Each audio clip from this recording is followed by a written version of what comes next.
What if Simon met Jesus? When hope must be born after collapse, when the voice that guided you falls silent, and courage must learn to exist in silence. What remains when everything falls apart?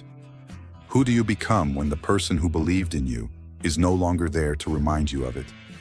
And how do you keep digging when the darkness feels endless? Simon always dug. From an early age, his hands learned to feel the earth before understanding the world. Narrow tunnels, cold walls, the constant weight of the underground. Life, for him, began below, literally. While others dreamed of open skies, Simon learned to survive without seeing them. Not because he chose to, but because it was all he knew. He was not the strongest. He was not the bravest. He was not the leader. Simon was the one who followed. And for a long time, that was enough. There was a voice above his, a voice that laughed loudly, that challenged the impossible, that said the sky was not a limit, but a provocation.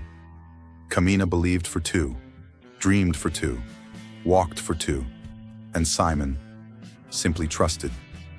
As long as someone believed, Simon could keep moving forward. But then came the loss, came the silence, came the moment when the shout turned into absence and borrowed courage no longer had a source. Kamina fell, and with him, something inside Simon broke in a way no battle ever had. The world still needed to be saved. The enemies still existed. The fight still went on. But Simon did not. He could no longer stand up the same way. Every step felt too heavy. Every decision too great. Every expectation suffocating. He did not doubt only the world. He doubted himself. Without him, I don't know who I am. That sentence echoed in his mind like a tunnel with no exit. The people around him spoke of continuing, of honoring, of fighting. But words do not fill the void left by someone who was your compass. Simon did not need orders. He needed meaning. And it was in one of those moments, when hope felt farther away than any enemy, that he stepped aside, not out of cowardice, but out of exhaustion.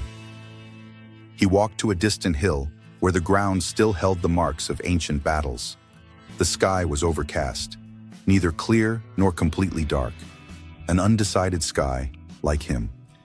Simon sat down. His dirt-stained hands rested on his knees. The small spiral-shaped brooch was pinned to his clothes, but it felt too heavy that day. I tried, he murmured, to no one. I tried to believe. The wind answered, always the wind. I'm not him. I never was. His voice failed, not in volume, but in conviction. Everyone expects something from me, but I don't know if it exists. There was a different kind of silence, not the kind that screams abandonment, an attentive silence, present. Simon felt it. He did not hear footsteps. He did not see shadows. He simply felt that he was no longer alone. When he lifted his gaze, he saw a man standing a few meters away. Simple clothes, serene face, calm posture. No weapon, no physical dominance, no trace of someone who came to demand anything. And yet, there was firmness, a firmness that did not press. You look tired of digging, the man said, his voice calm but deep. Simon blinked, not from fear, from surprise. Who are you? The man did not answer immediately. He stepped a little closer, stopping at a respectful distance. His eyes met Simon's without judgment. Someone who knows the weight of continuing when everything inside you asks you to stop. Simon swallowed hard. Then you know what it's like to lose someone. I know what it's like to be left alone when you needed company the most. That answer struck deep. Simon looked away. I didn't ask to be strong. I just followed the one who believed in me. And now that voice has fallen silent. You believe you lost everything. Simon took a deep breath. Without him, I can't hear anything. The man nodded slowly. There are voices that lift us, and there are voices that must fall silent so you can discover your own. Simon frowned. Mine is not enough. Are you sure? Or are you just afraid to find out? The wind blew stronger. The sky seemed to move slowly, as if the world itself were listening. "I've seen people die," Simon said. "I've seen dreams crushed. I've seen responsibilities fall on me when I still felt too small." "Small is not the same as useless," the man replied with gentle firmness. Simon laughed, without humor. "You speak like someone who has never failed." The man looked toward the horizon for a moment. There was something in his gaze that carried pain without bitterness. "I have known rejection, abandonment, loneliness, and death." Simon felt a strange chill, not of fear, of recognition. "Who are you?" he asked again. The man answered without raising his voice, like someone who did not need to assert himself. "I am the one who remains when everyone else leaves." Simon felt his heart tighten. There was something in that presence that demanded nothing, yet offered everything. "Then why does it still hurt?" he asked. "If this kind of hope exists." The man sat down on the ground beside him, not above, not ahead, beside. Because pain does not disappear when faith begins. It simply stops being the end. Simon closed his eyes for a moment. Images came. Kamina smiling, Kamina shouting, Kamina falling, Kamina disappearing. "I feel like I'm betraying him if I move forward." "Moving forward does not erase those who stayed behind," the man replied. "It honors what he awakened in you." Simon took a deep breath. Tears came, silent, not dramatic, necessary.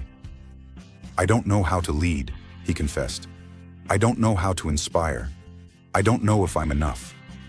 The man looked at him with firm tenderness. "You were not called to be a copy. Let each one remain in the calling in which he was called.